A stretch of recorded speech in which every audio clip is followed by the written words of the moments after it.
Hey everybody, so a few days ago LCAP Addict was asking about what I make my little knife stands out of, and I make it out of a polymer oven baked clay, different brands. This one's Craft Smart, and this is Sculpty Clay. A popular brand is Fimo, F-I-M-O, I think. Anyways, so the reason I got it was because I had these these cheap knife stands, but you can't see the knife. When they lay flat, there's a lot of glare from the light. Even when you adjust the light, you still get a lot of glare. So I wanted something that just kind of tilted it just slightly. So go from there. I mean, it's not a vast difference, and I'm still working. I need to kind of work at the angle so I don't have to set it down every cycle. This one wants to sit just like that, but if I tilt it up, it's almost perfect. But that was what I was aiming for, something like that. And I had some old clay that was kind of messed up, so I just was kind of trying different shapes. I wasn't trying for quality on these, just kind of experimenting, but that one seemed okay. I should just do it with that knife. So I mean, that one's working. That would be definitely good for bigger knives. This one, the angle's way off, so I decided to kind of whittle it down, and actually that's working really good. Some of them don't turn out so good, but so like that one has a quarter in it. I tried that one too, but it did leave a cool imprint.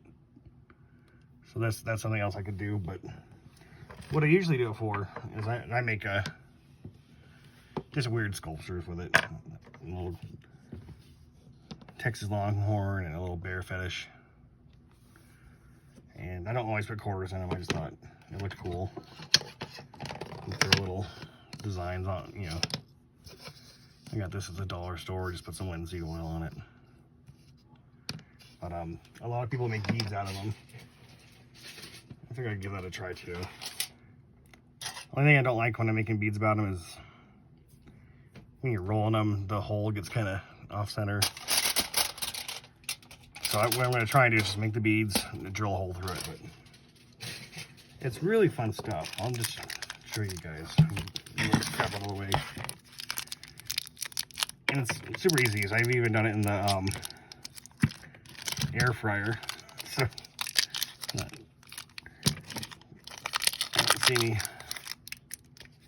warnings not to. So, but you can get really cool marbled effects like that,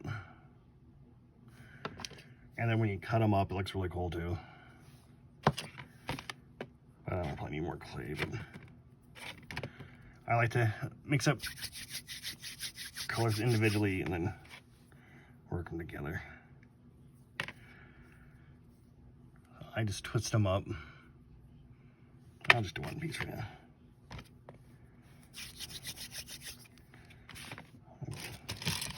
Throw some silver there too. You can see it.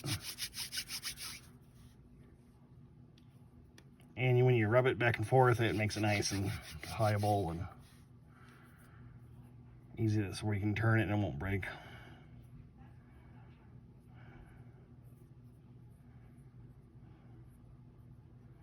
And when you roll up like this, it adds really cool patterns.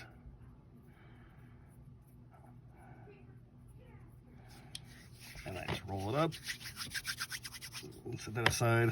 So that's what I'm working with that first piece. Blue and purple. Get a little more.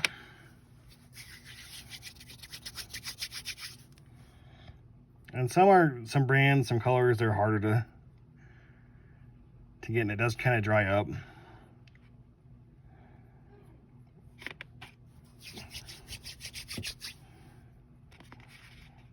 Sorry, I was trying to speed this up.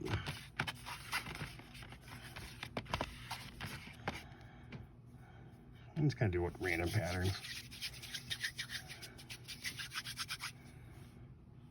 So it's gonna look something like that. Do a little more silver.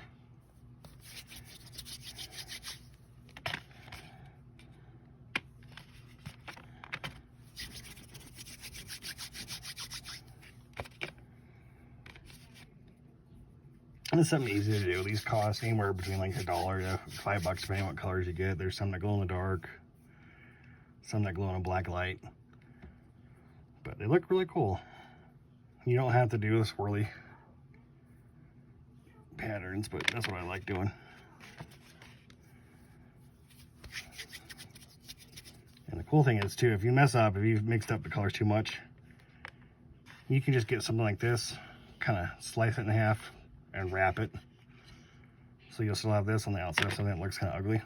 So that's kind of cool. And then hold these together. The bigger the pieces are, the harder it is to mix too. So that's why I'm kind of doing it like that.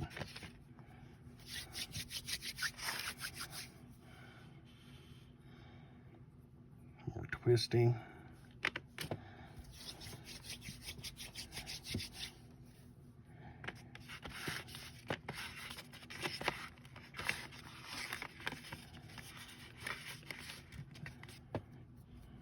I guess it's kind of like that Damascus too, depending on, you know, what kind of patterns you do. You can, if you lay out the shapes long ways, and you can roll it thinner and thinner, like the candies. And you can do little like happy faces or flowers, slice them up. They look really cool. So I'll just show you. We'll slice it in half. Probably better to have a razor blade, but a speed blade will work. I don't like to cut straight through because when you do that, it'll smash it up and smash the pattern. But you can get kind of neat stuff like that too. Anyway, so that's looking good enough. I'll do it like that. One last time.